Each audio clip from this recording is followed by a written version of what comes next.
Hello, and welcome to another episode of Get Your Fill Financial Independence and Long Life, where we explore ways to achieve those two goals and work hard to help you become or succeed at being an entrepreneur, because I know that's a lot of your dream. So that's why I'm psyched, because we have a very successful entrepreneur with us today, Bobby Matson. He started a company trying to take care of his own student loan debt. He started a company that is revolutionizing student loan management. And he's going to tell us more about it because I don't want to get into the weeds and ruin all the good stuff. Thanks for being with us, Bobby. Yeah, thanks for having me. Definitely excited to talk about what we're doing in my journey towards where we are today. Awesome. So, Bobby, were you always an entrepreneur? Did you just like out of the cradle right into like doing your own thing? A little bit. I didn't really notice until I was about 10 years old that I had actually it's my parents that had instilled the kind of bug in me a bit because they're entrepreneurs and started their own businesses, and they also got me set up on a thing called Parent Bank, which was a kids bank where you would like have a balance. So my allowance was like a quarter a week or something, and I would like add it, and then when I would go to the store, I'd ask for a toy. They say, do you have enough in your parent bank? So like I was learning about money. And then my mom had clients come into our house, and I would sell, and we had all this stuff in our garage, and I'm like, oh, we could like maybe sell some of this stuff. And then I was like making South Park plush dolls for fun. And I'm like, maybe their kids would like them. And so I like made this weird like sort of pop up every time they showed up for these classes. And I sold like each of these things for like $3, $4, and then I'm like, this is way better than the allowance. So I knew like pretty early, I'm like 10 years old with my brother, and I'm like sort of the lemonade stand thing where you're like, you make way more money when you just directly sell it versus like waiting for it to come in. So that was my first lesson in that. But where I really got the bug, I went to University of Michigan, started a music tech company with a friend. We raised the seed round in like 2009 in Michigan, which was like crazy town, and moved that to LA. So that was my first like experience through the full 3 to 4 years of company building.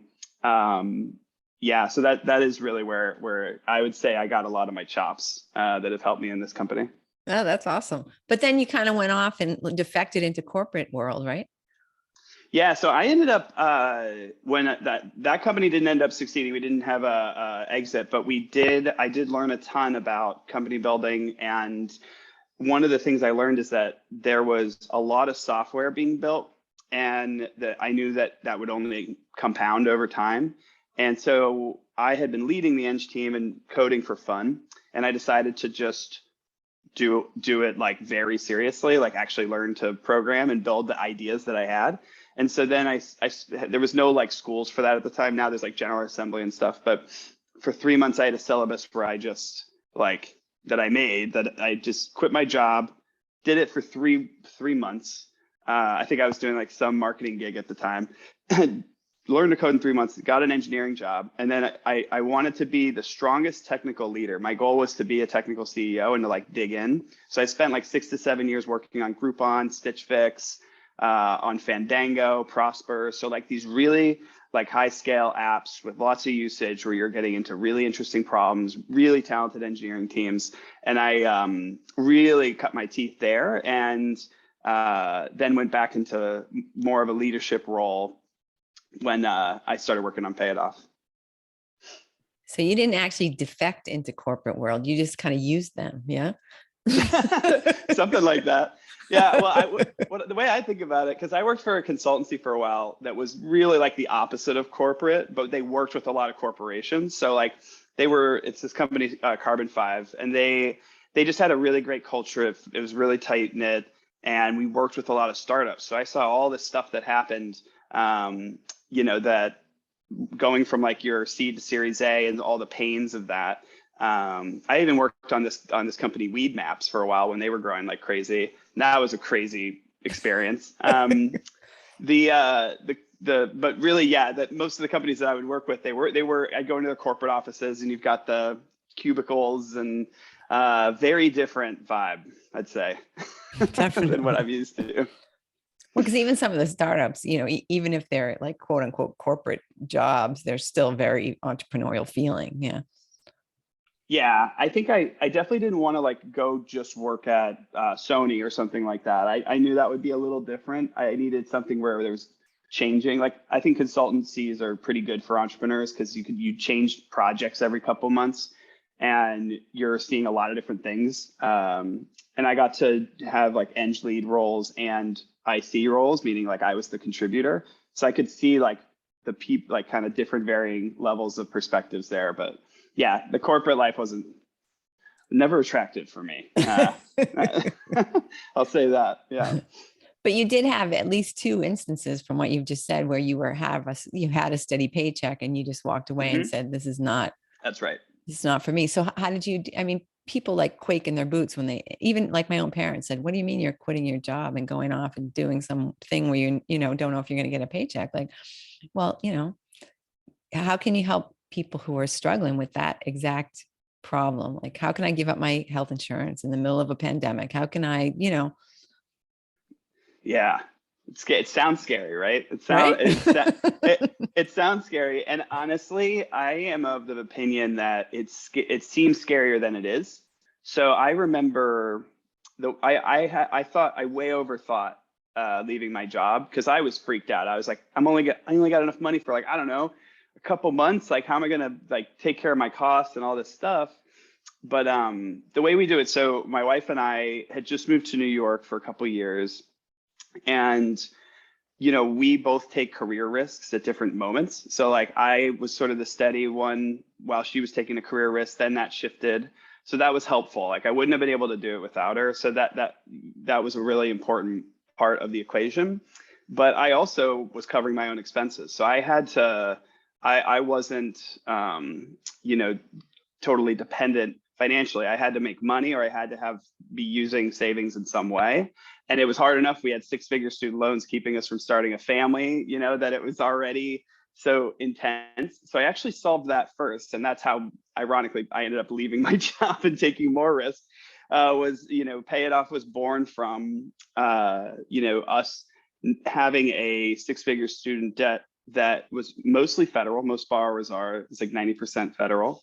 And there's all these crazy programs that people can save tons of money in, but they're really complex and the system itself is extremely complex. So what I did is I took a lot of the learnings at the Fandangos of the world, like the kind of algorithms you'd apply to searching for a theater on Fandango. You can actually apply those things it's a similar sort of decisioning algorithm to figure out how to repay your student loans. You've got constraints, the personalization, the path to it. So you can create guidance. And what borrowers need is clarity. What I was seeking was, what do I do? Like, how do I handle this? Why is it so easy to buy insurance on Lemonade? It's so hard to do this, And I just got fed up, and I was at night just building this little script that eventually turned into an app, and it really helped us save tens of thousands of dollars. And we would have never been able to get control of it and get that clarity. So, and that's what helped me jump into doing it, was my friends and friends of friends were like, how do I get this kind of guidance? And so then I was like, oh, I think I'm onto something. Like the fact that people would be willing to pay money for this too. That's when I was like, okay, I've clearly got a model that I think I can monetize. I don't know what it'll look like, but I also have like, this tech that I think I could grow into something interesting. That's, for me, impact is the important part. And so those were important parts of the equation. And I also had figured out my monthly payments. So I could figure it out. I had confidence in that, which is, I don't think I would have started the company if I hadn't built the app, which is actually kind of funny. If I hadn't seen that clarity and that relief, then it would have been harder to do that. So I'd say the first thing is like getting a hold on like what your plan is and your goal. So in the first year, I was just like, I am going to give myself a year of expenses. I'm going to drop everything as little as possible, ramen, whatever, on a monthly basis. Expect to make no money in that first year, but just see if there's a business model, like see if it's worth your time to continue to work on the business. And in that year, we did, the first idea almost never works. You do one idea, then I pivoted, listened to the market, pivoted a little bit more, got a paying customer where we had financial advisors interested in building plans for their clients. That was actually the first monetizable model. And that's when I quickly realized, okay, this is definitely something, because even financial advisors need these tools. Like, I realized the tooling was the problem, and not so much the, like, the reason that we weren't seeing it in the ecosystem is because there weren't good tools. So businesses didn't know how to help their customers. And that's really what I've focused on solving since that moment. And then I was like, okay, I can monetize it. We were making revenue. So I was ramen profitable, which was really helpful. And that was really the key part. Once I was able to basically take care of those costs, a lot of the anxiety goes away, because it's not just a bank account going down, which is very demoralizing. But I also had spine surgery that year, so it was like, I was lucky, to be on my wife's insurance that wasn't like totally cratering me. So it was definitely scary. There's no question. There's going to be moments of like, this is too much uncertainty. But I think if you have the plan and you just like stick to your plan, it kind of removes the uncertainty a bit, and you can just walk to it. And it was actually not as like it was not as scary as I thought it would be. So the thing is, having a plan and just treating it like a new job is like a lot of the mental, if you're used to having a job and a steady paycheck, you can just mentally think of it as like you're paying yourself. Yeah, exactly. And if you don't have the actual revenue coming in, hopefully in the beginning, you're so busy that you don't notice you're not getting paid. Right. Yeah. And that's okay though. It's okay to like, that's very normal in the first year to like, have low to no income. And I don't think we really revved up that revenue stream until year 2 for that product. So yeah, it was very, there were moments there where it was like, wow, this is a lot. And my daughter was born that year too. So it's like no shortage of things happening. Spine surgery, new baby. Oh my God, lots of expensive stuff. Yeah, it was crazy. But my wife's a product designer. She was at Asana at the time.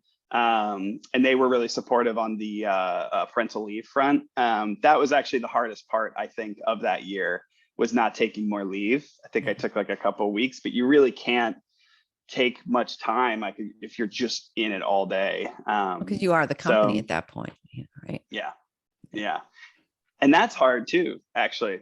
I'm glad you brought that up. Like when you are the company, it can be like, oh, if the company is failing, I'm failing. I think that's a very unhealthy way to think about it. I usually think about it as like two very different things, like one feeds the other. And there's like a really high probability of failure. So you don't want to like, maybe the next time, like, my first company was a failure and this one isn't, but I took that one to be at this one. So I'm like grateful for all that. And I still talk to the founders from there, that we help each other. There's like a whole network of that team that we still connect with. So I think staying away from like, I'm failing because my business is failing could be really unhealthy. Yeah, it's true. It's definitely true.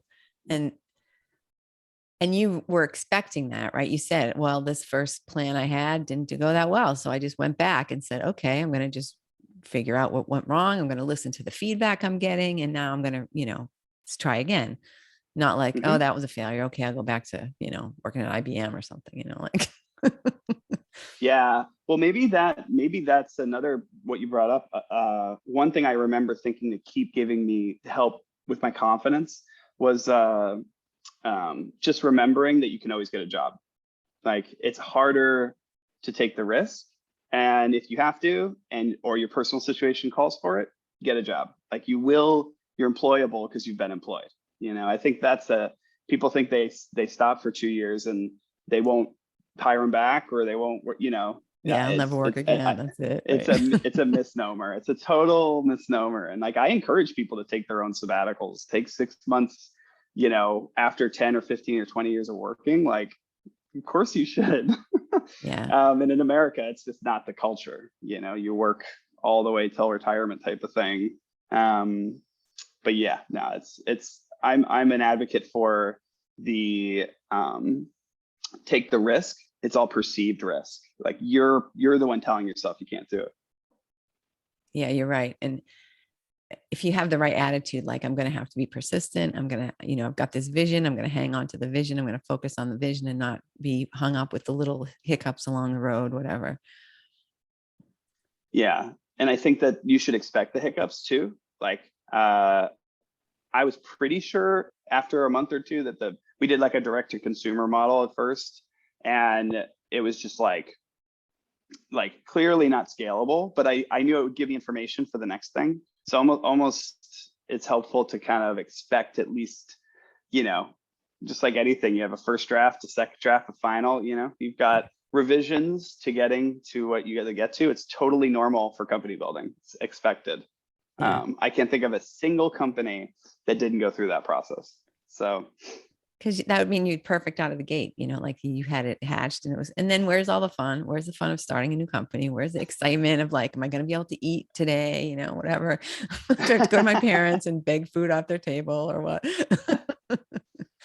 yeah, that was definitely more extreme for me when I was in my with the first company. Like we were pinching pennies, and it was pretty. I remember having like $13 in my bank account, and it was so scary. And I got in some bad credit card debt because of that, and wasn't really sure how to handle all of it. So I do think maybe there were some lessons there that helped this time around, kind of make sure things were set up so that that wouldn't happen again. But first time around, making that jump was rough for sure. Yeah. And if you, hopefully, like, I think the goal of entrepreneurship is to become unemployable so that you can go someplace and work for someone else, but you're going to be like trying to reconfigure the whole company and can't take orders. What do you mean I'm 10 minutes late? What kind of crap is that? I'll get here when I'm ready, right? I'm also going to probably work till 9 o'clock tonight. So get off my case, right? Exactly. I have like your own flexible schedule is like pretty key. I mean, knowing how you work as a person and when you're effective, I think companies tend not to be so good. They're like, it's still this 9 to 5 thing. So you're totally you're underutilized. So like if I went to a corporate job right now, I would be an absolute horrible fit. Like, I don't know if that's ever going to happen to me, but I do think that it's funny you said that, because that's kind of how I felt even at the consultancy. I was like, I'm the worst employee because I'm just saying I'm saying whatever I want to say. And like, I care and have a lot of passion about a lot of these topics. And if people don't, it's hard for me to connect with them. So culture was like something I was really, really important to me. And I've been thinking about a lot for PayItOff and the way we think here. Yeah, that's, I mean, I think culture comes naturally from the top, but do you do anything in particular to try to make sure that culture is a great place for you to go every day? My goal is that everyone that works at PayItOff loves what they do and they love coming to work. In a product development process, there's natural tension that happens because you're talking about something that doesn't exist that needs to exist, that in order for us to gain consensus and have the highest quality work, there's naturally going to be back and forth. But as long as you're facilitating those conversations in ways that are positive and are focused on the outcomes, then that's when you'll get the magic. So we focused a lot, like we're very outcomes focused at the company. We think a lot about results, and we're really focused on better borrower outcomes. So the way the system was originally designed, and still is today, is for the end user to save money. That's all that really matters, because that lines up the rest of the value chain.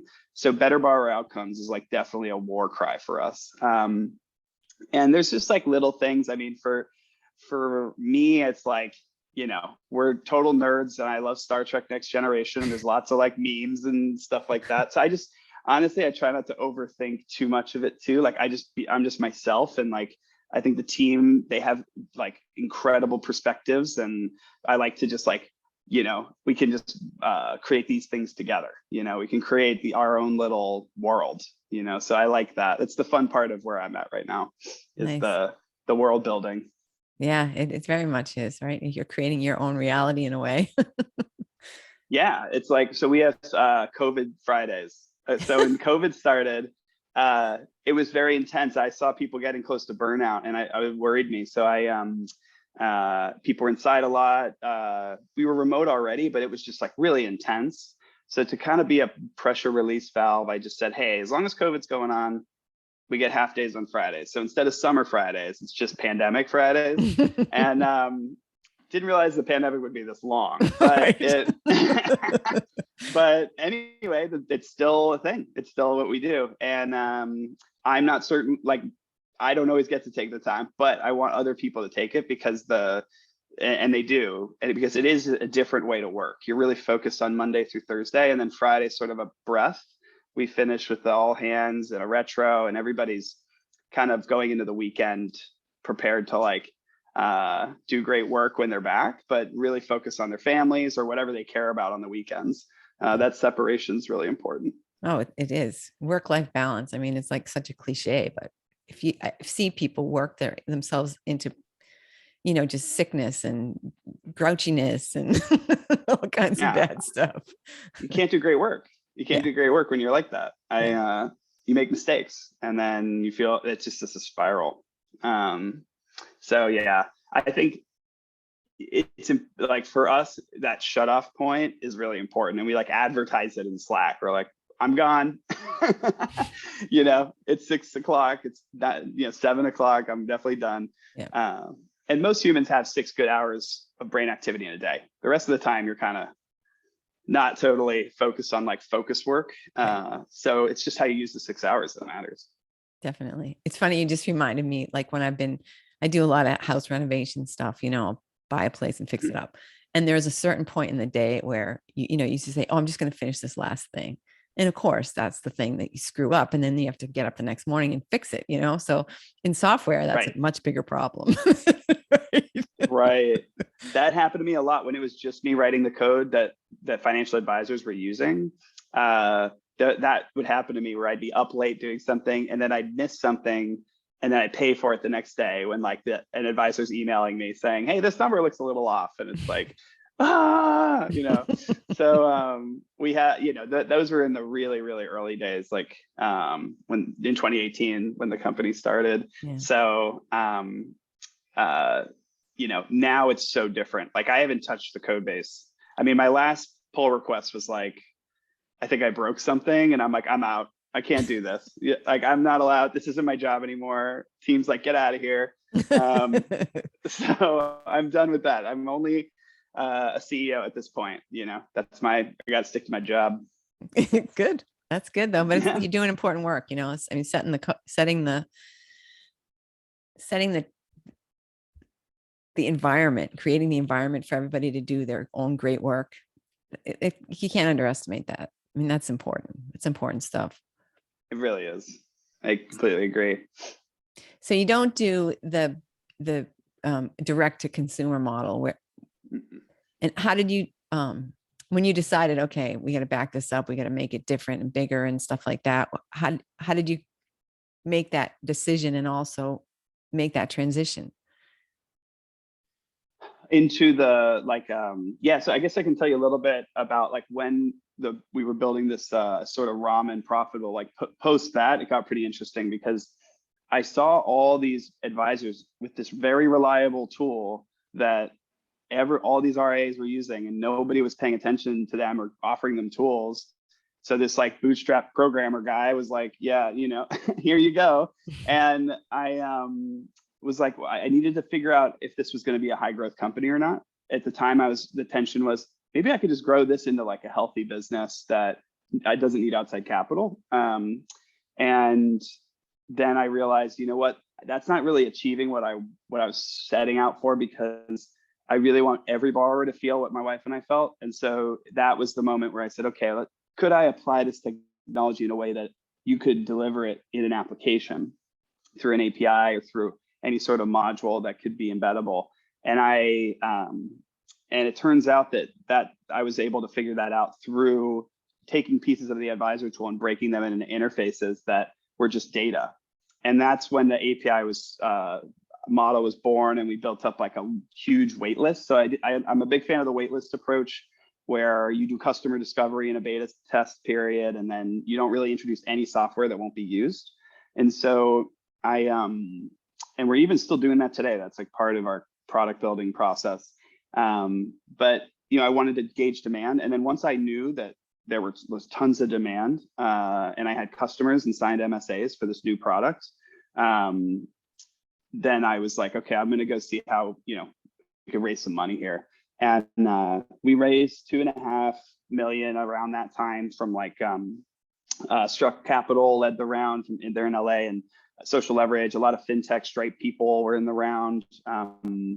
So we got a good crew, and it was my first experience, raising at that level. And then we just did an 8.5 million. So now we're at 11, and we've had like these 2 rounds, very different rounds, but it's at the same time, it's just a new process, a new skill I had to learn to build the vision. And now we're saving borrowers millions in all these applications. We're dealing with FIs on the regular who have huge impact and blast radius.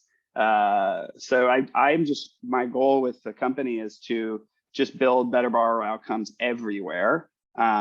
Just the amount of money you can save people by giving them tools and clarity is like, it's just magic to see. And we also regularly check in, and all hands will look at, we helped someone with the federal program enrollment, and it's like a single mom with 3 kids who's saving 500 on her next payment, and will for the next 10 years. Like that's the kind of impact where you're like, that's just so meaningful to somebody. And it really keeps you going too. Yeah, it keeps us motivated. And when stuff gets hard, I always kind of go back to those moments. And the same thing with my wife and I.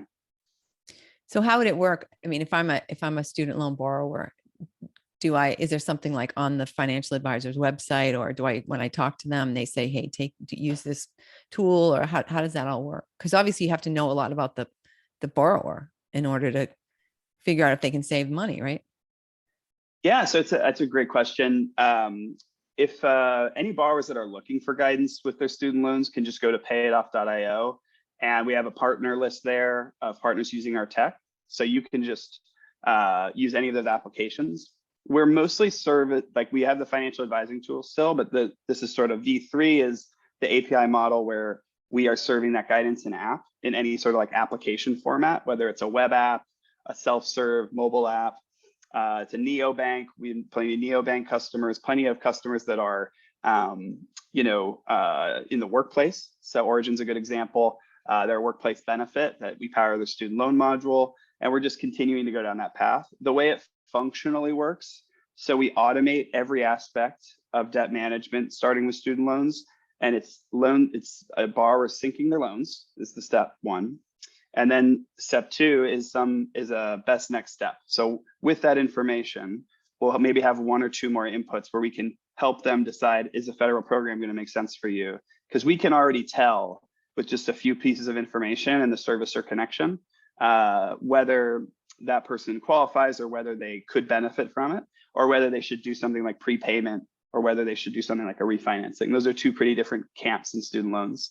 We're still the only API doing the federal programs. So we've since seen a lot of other student loan APIs show up, just because it's like really hard to do. It's really hard. It's really easy to get it wrong. And, I think battle testing with thousands of RIAs is pretty reliable guidance. And sometimes we beat, like FSA had like a calculator that like I made a video where I showed how wrong it was and like showed the math of why ours is right.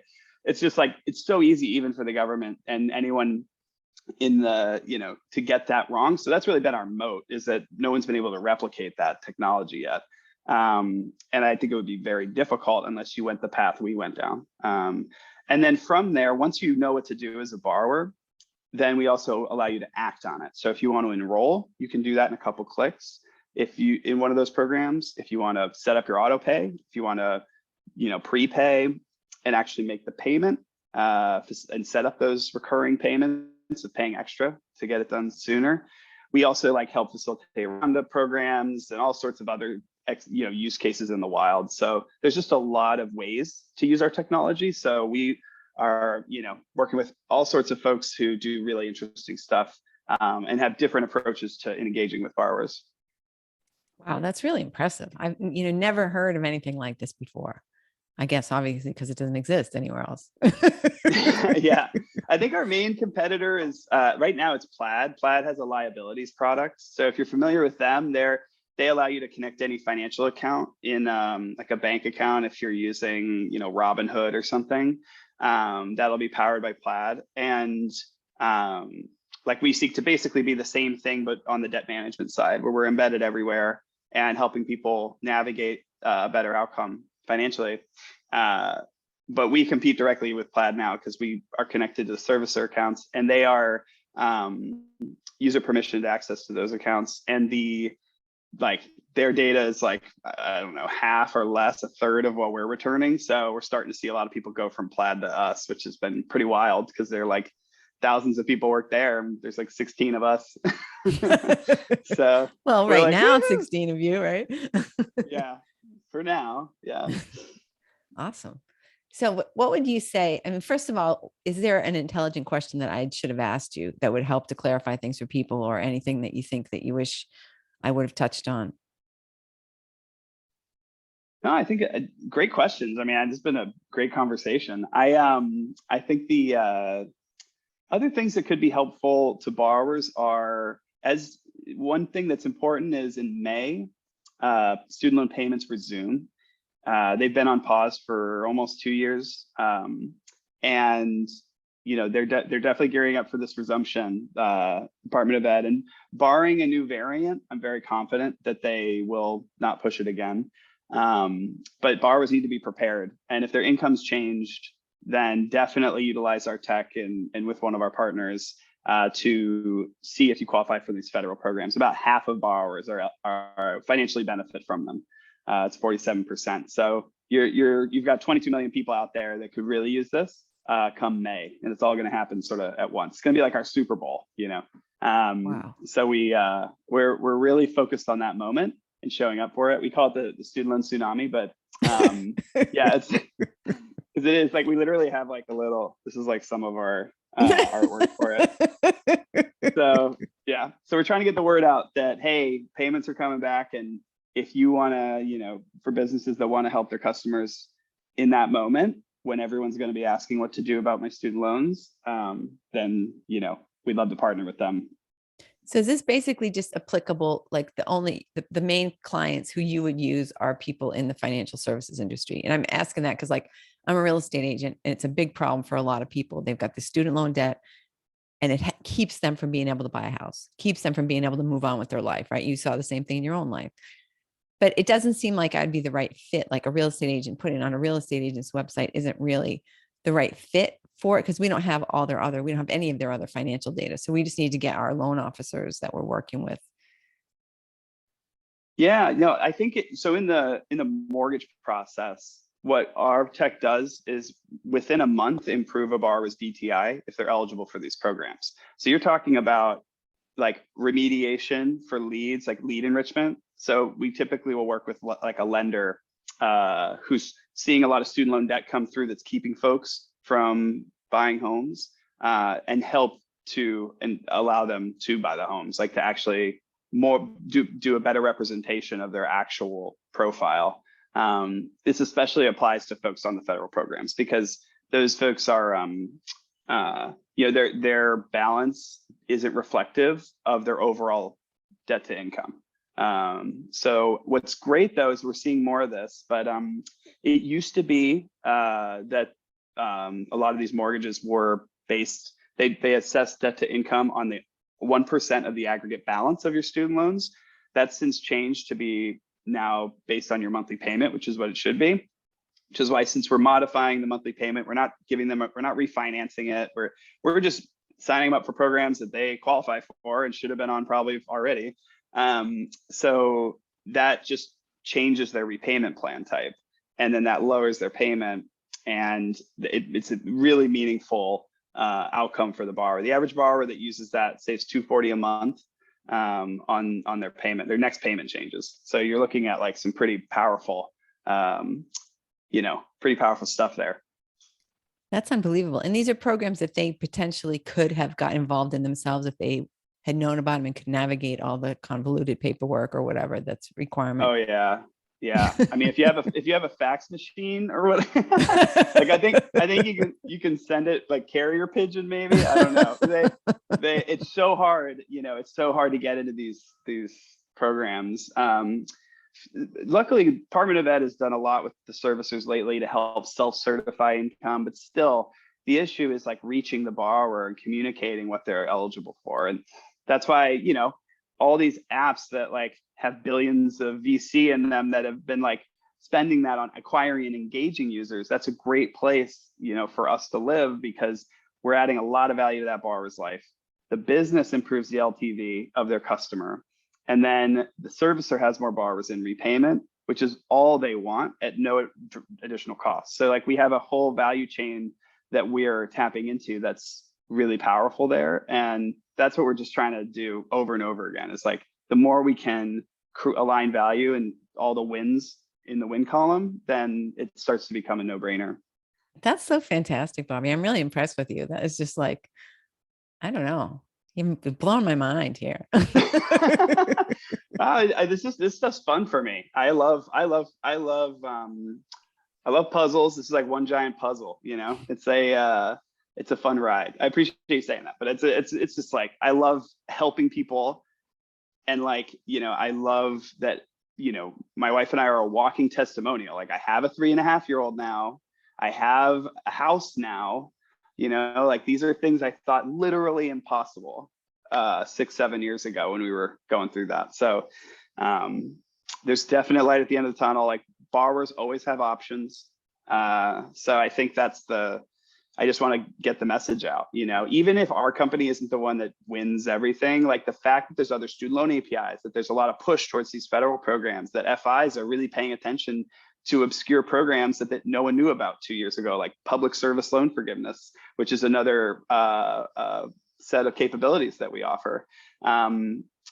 So, it's just amazing to see the impact in the space. Wall Street Journal writing about income-driven plans. I love it because it's not just me, but there's a lot of people in the ecosystem that are very passionate about getting this out there. And I'm happy to see it. I'm happy to see more. That's always what I wanted, was more activity in the space and more pressure on the market to do something for borrowers in a positive way. Yeah, I really, the more I learn about student loans, the less I like them. They just seem like they're so pervasive, and they're so like, you've got this really crazy repayment plan, right? Oh, well, yeah, you did make this extra payment and we just put it toward next month's interest. You can't actually play the principal, right? There's all this kind of weird shit. Like you really got to dig deep to figure out how to even pay the stupid things off. Exactly. Don't like it. It's so confusing. Do you want to move your due date ahead? It's like, wait, no. What is that actually doing? It's so convoluted and complex. The system itself is just super complex. And, I was codifying all those regulations, and applying it to the engine. And there were days I just wanted to like stare at a wall after coding that stuff up. I was just like, what? So yeah, but it's important. I knew it would be important. So I'm happy that it's exposed to other people that are gaining lots of value, from the actual, the original stuff that helped me. Awesome. So people are going to go to your website. Tell me what it is exactly. PayItOff.io. Yep, that's right. So and you can Google PayItOff.io. So say that again. Mm-hmm. Oh yeah, you can Google just PayItOff. It'll show up. Comes right up top there. Mm-hmm. And PayItOff.io. Awesome. And then they go on there and they find out who they can talk to that's got your software, got your API. Mm-hmm. And then they go on that person's, they contact that company, or they just go on that company's website. Exactly. Yeah. They link to those partners and they'll have access to those tools. Awesome. So based on your journey of getting rid of your student loan debt, is there any other tips that you would want to give people who feel like they're just underwater with that crap? Yeah, I think if with student loan debt specifically, or debt specifically. Yeah, any kind of debt, I guess. Yeah, I think because it applies to other debts too. I think student loans are probably the worst because they're so complex. Other debts are private and have a little more straightforward terms, but they can still be debilitating. What I'd say is that like having a plan is going to be and having just an understanding that you have options. A lot of people that have really bad student loan debt and don't know their options, it breeds anxiety to a level that I remember feeling.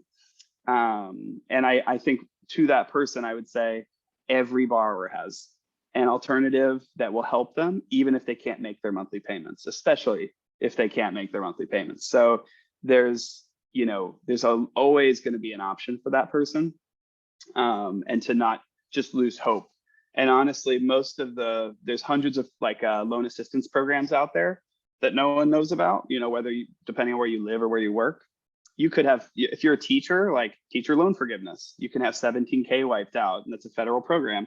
So like there's a bunch of these existing forgiveness programs that are just found money. So hunting those down is another thing I would say. And we have a whole forgiveness service. So any of our partners will be utilizing those things too. But yeah, it's hard. People feel shamed by it because it's like different than a mortgage student debt. It's an emotional debt. It's tied to your brain.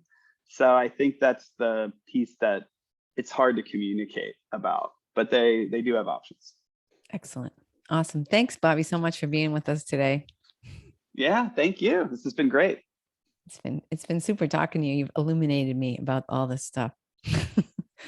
Yeah, I mean, it's one of those things where I could definitely nerd out about student loans forever. I definitely have it's like I'm a lifer. Like I'm always going to be talking about student loans. But I'm happy that you're willing to dive in there. I know it's a lot of stuff. No, I mean, it really affects so many people. I mean, I know people like I'm 58. I know people who are 62 years old who still have student loan debt.